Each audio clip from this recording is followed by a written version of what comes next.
Mr. Bo, Yes.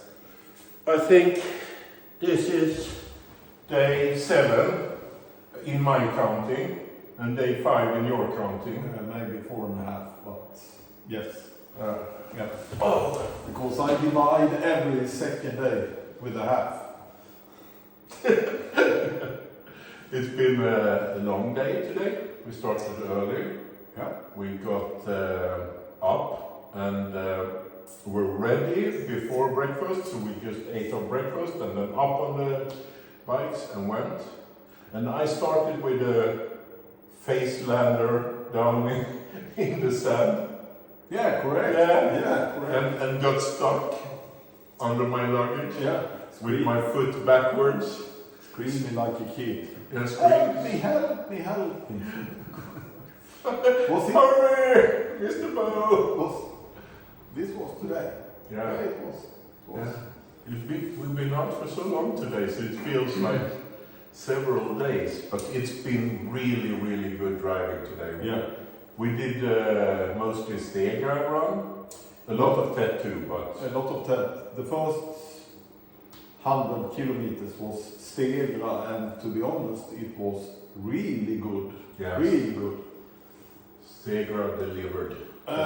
It delivered. It was complicated. It was gravel roads and complicated, and gravel roads and complicated. But it was not stupidness just to make people feel bad, because some parts of, this is my opinion, of TET Latvia is just to make people suffer. Yeah, it's too technical to be fun.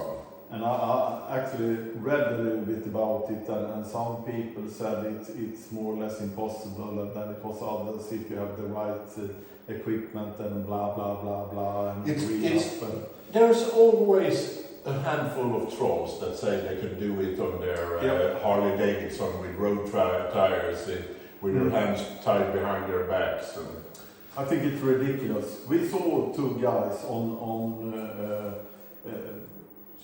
one KTM 690 and one 701 Yeah. Husqvarna, so the same motorcycle really. But Those guys were 30, yeah, no luggage, very well trained, probably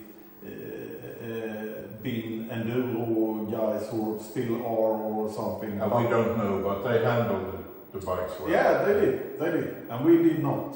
Yeah. We took us through. We had a lot of luggage.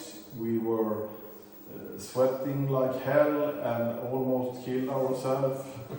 but still, we managed. But if somebody say that they can pass this area with BMW 1200 or something, no way. No way. I would never recommend it for a 60-year-old on his big BMW. No, not a chance. No. You will not do it. We have probably made it a little bit better without 50 kilo luggage. If we didn't have the luggage and we drove out from Vinspil and the day tours or something like that, then it would be...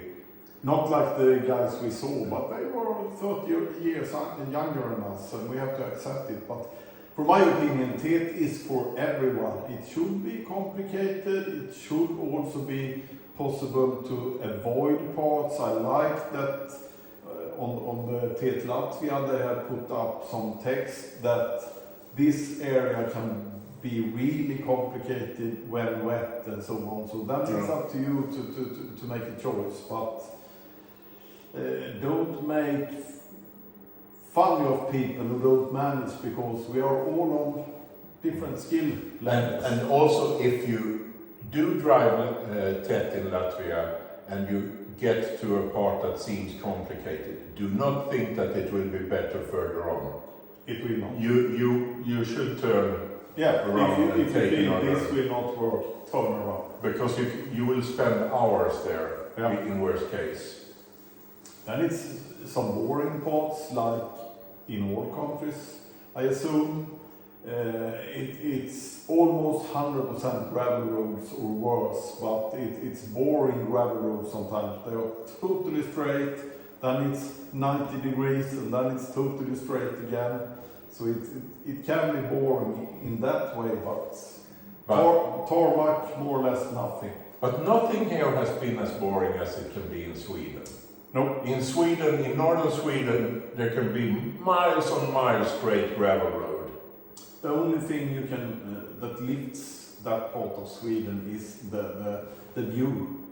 And the people. The people are really kind. And the view, when you see the mountains and you don't see a living that is lovely. But at the same time, that's a couple of times a day, and still there's hour and hour on the gravel road straight ahead.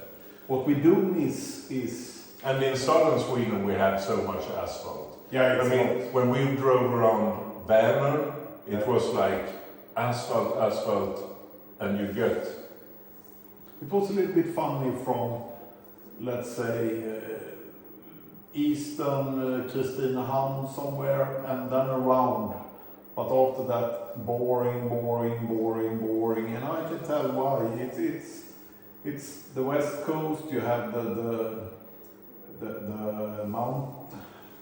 You can't find the kind of roads that we want in that part of Sweden. No. And if you find it, it's private. So, but what I meant to say is that Latvia is a lot more fun in that aspect, because it's seldom that you do asphalt transport.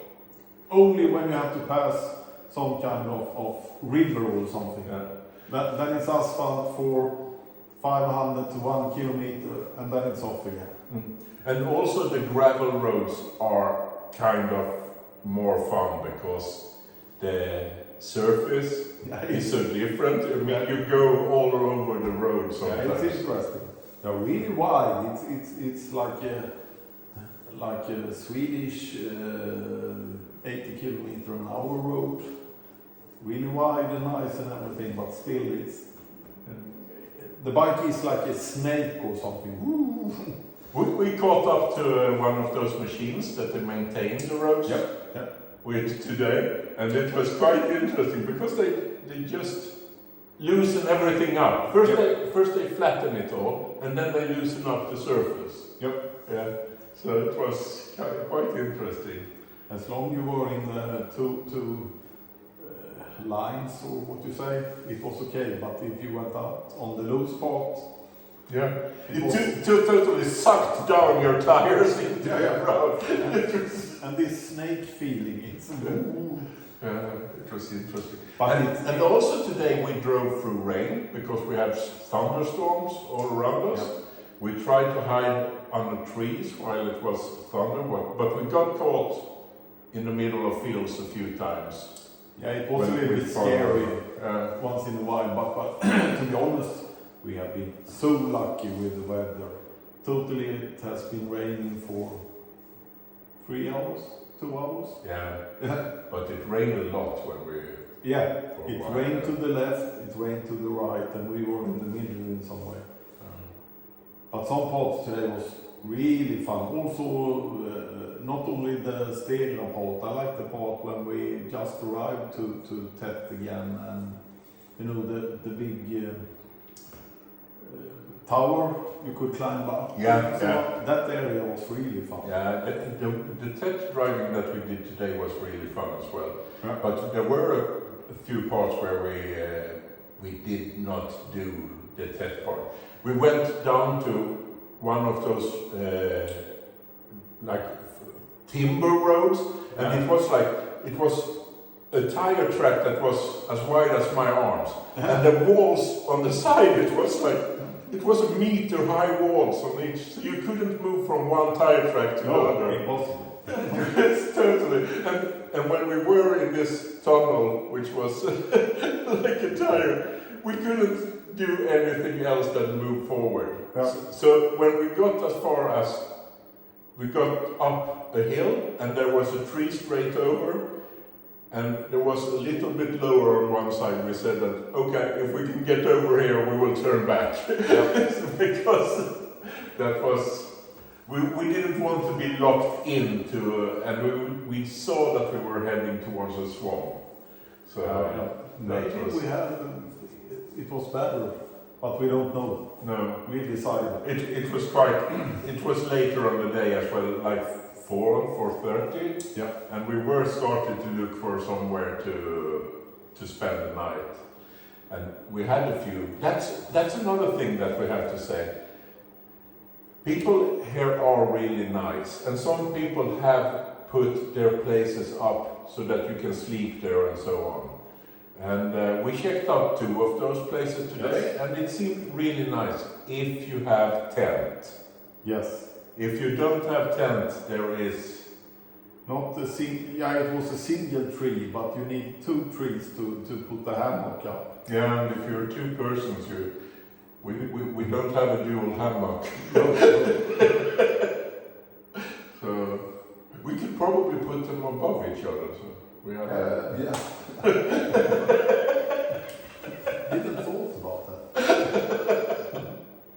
So now we're really tired today. So I'm sorry if we're not as funny as we usually are, but it's been hard for the brain today. It's been a long hours driving. But I think we have to mention the place we are at. We found it on booking.com. We are paying 360 Swedish for a room with 2 single beds. It's what's that? 32 euros? Yeah, 32 euros I think it was. And really nice out on the countryside. Polite lady, not speaking English, but still explained everything. And yeah, her son spoke English. Yeah, so. really nice. So I mean, 32 euros for 2 persons. It's not even worth it to hang in a tree, I think. No. And a shower and a TV and a kitchen. But it was a little bit a panic thing, because we had 2 camping spots which we wanted to check out and sleep at if we did, but none of them felt right to us. And we couldn't find any wild camping on the way that seemed right either. So no, we were not even close to find the wild camping, no, to be honest. It was only some, what do you say? Swamp areas. Yeah, and there was no place where you could like go into the forest and just hang you had to cut down all the undergrowth first to get set up and everything. And without knowing if it's private property or not and so on. No. And you don't want to go into to ask either.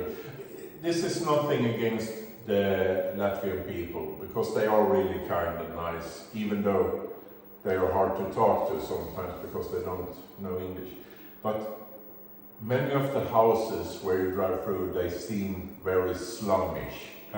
So you don't really, you really don't dare trust. No, I know that's for me not living here, but it feels insecure in some way, and sometimes you even think nobody can live here, but they do. Yeah, they do. That's strange.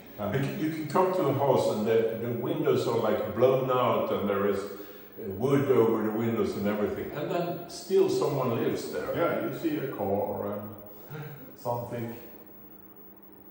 Yeah, it's life is different. The life is still difficult for people here. Yeah. But the country, the journey, the feeling, the really go on the countryside and see it it's a lovely country. Yeah. And the roads are marvelous. Yeah, for driving the way we do. Yep. If we're here on the Harleys, we wouldn't love it as much. No. Because it's hard to find tarmac roads. It's quite funny when you're driving a gravel road, and then it's a sign, a stop sign, because it's a gravel road coming from that side and it's a stop sign. In Sweden you never see a sign in a... You never see it like that. No. Maybe up north somewhere. I'm too tired. Jakob. Yeah, you should tell them that you almost died today. Yeah, this was really scary actually. We were driving a quite wide gravel road. I think speed limit was 70 or 80 or something. And it was a corner, it was a hill and a corner. And when I came over the hill and corner, Ari Vartanen or some guy came from the opposite side. A really good driver, but he came like a rally driver, you know, with the back end of the car out and we managed to not hit each other, but I got really scared. Really, that wouldn't end in a positive manner. It wouldn't. I think he didn't stop saying fucking hell for 5 minutes afterwards. I was scared. It was really close. And I mean, maybe I had 70, 80 kilometers an hour and he had plus 70, 80 kilometers an hour. Like Romania. Yeah.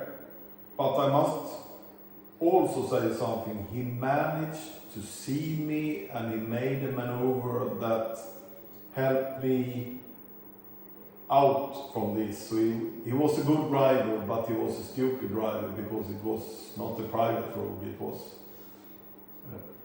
yeah. Sometimes it doesn't matter how good you are yourself if you scare your fellow drivers, because it happens. It felt like half a meter that I hit the back of the car. It was close. So after that, every Audi we passed boosted it. Yeah, it was an Audi. Never mind. Shit happens. We survived. Yeah. And YouTube. This will be our report for today. Yep. So I say goodbye YouTube for Mr. Bo. Mr. Bo, Mr. Jacob, have a good evening.